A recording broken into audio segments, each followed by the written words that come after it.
Hey everyone, it's Lawrence with another newsletter. I went to a showing of The Room. You are tearing me apart, Lisa! I had an incident there that had me thinking a little bit about communication and how you always say more than you think you do. Tommy Wiseau, the director and writer, was there, the creative brilliance. They even showed a trailer for his next film, Big Shark, which is, it's kind of on the nose, but The Room was called The Room, so what do you expect? I figured he was showing it because he was ready to talk about it. There was a Q&A before The Room started, so of course I went up there. Wiseau has a special mind, so I was curious how or even if he had recognized the cult status of his first movie and if or how that would have any influence on his second, or if he just is in another realm. So when I walked up there and grabbed the mic, in my mind, I was just kind of putting it all out there. I was curious if there was like an alternate reality where Big Shark was his first movie, how would it be different than the one he's making? And I thought it was a bit of a softball, I thought he could talk about what he learned about the actual logistics of filmmaking, setting up and breaking down sets. Like there's a million ways you can take that. And he seemed confused, so he asked me to restate the question. So I said, okay, how does the reception of your first movie influence your second film? And yeah, he just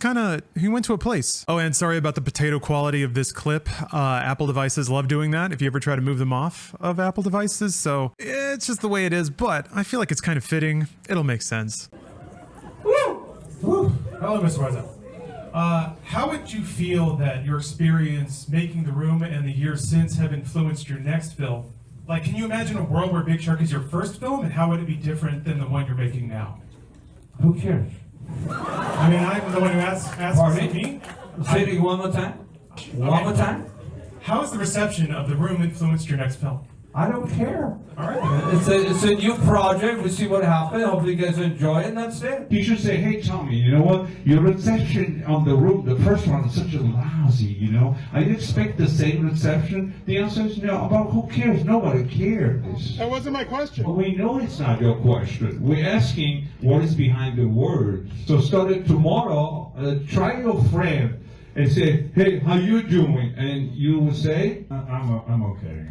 see? Oh, I have no time for you. So that was a hell of an answer, and unfortunately not the one to what I asked, but here's the thing. I'm sure he has people coming to these showings and just making absolute fun of him, with their friends all giggling and stuff like that. I'm sure he sees it, so I don't blame him for being defensive. I certainly would be if I put myself in those crosshairs over and over again. It's kind of interesting though, because he read a subtext from my question that I just really didn't intend. Now I kind of get to do the opposite, I guess. The subtext I read into his answer is that he is kind of maybe upset about it, or has a bit of a chip on his shoulder that his film has a negative reception, and probably carrying around some unprocessed trauma about the mockery that I guess comes his way. So if I think about that and I interpret it back into my question, it then becomes his next film has that emotional weight going into it, maybe. So if I were to theorize, I wonder if Big Shark is going to have like a really nice character that everyone laughs at, but he'll sacrifice himself at the end to save everybody. I'm kind of hoping that that's it. Or maybe just like an insert of like a media critic that's pointing and laughing at somebody, and then a car drives by and splashes them with mud. I don't know. I'm hoping now that Big Shark has some personification for what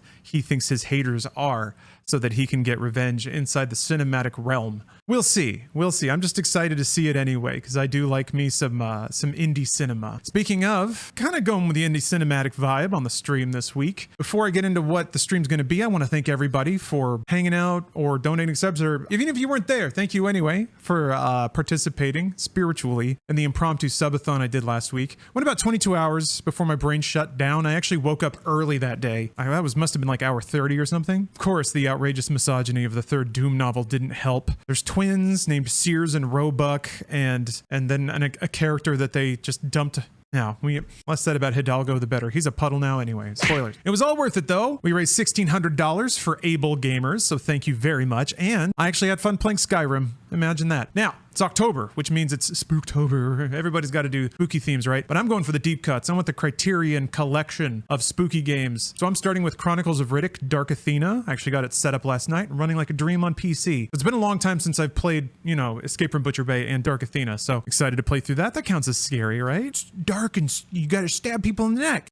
Also, in what many consider a companion piece to Vin Diesel's Chronicles of Riddick, Lollipop Chainsaw. I think there's a lot of really interesting interesting sort of gender role subversion going on in this game. Reminds me a lot of Buffy the Vampire Slayer, the movie, not the TV series. Important distinction. It was written by James Gunn before he blew up as a name, like as a talent with Guardians of the Galaxy. And one of the coolest things is it features music from Mindless Self-Indulgence frontman Jimmy Urin and Akira Yamaoka, who actually just did the score for Edge Runners. So it's really an intersection of a lot of great talent, and that shows in the game. The gameplay, the actual game, but hey, who cares? We can overlook that. I also, and this is a deep cut, I ordered a copy of Namco Bandai's 2010 reboot of Splatterhouse. Now, this is a game that everyone like just couldn't wait to ignore as soon as it came out, but I think it's actually really cool, and it has a little dash of character. Again, it's just got little subversive writing notes that I thought were super neat. Even if it is maybe a bit more of a generic beat 'em up. But am I wrong? Is it a completely forgettable game? I'll find out. That's kind of a hard one to track down. There's no other way to play it aside from the old stuff. Aside from that, I want to get through Bayonetta 1 and 2 before 3 comes out. I'm figuring out how to dump ROMs to Yuzu legally, of course. So hopefully the streamed version will be nice and crisp. We'll see. I mean, I have Bayonetta on PC, so that's always nice. I have a ton of other Criterion cut. Get it? Cut? Horror games to get to over the next few weeks. Should be really fun, but I don't want to like just list a ton of games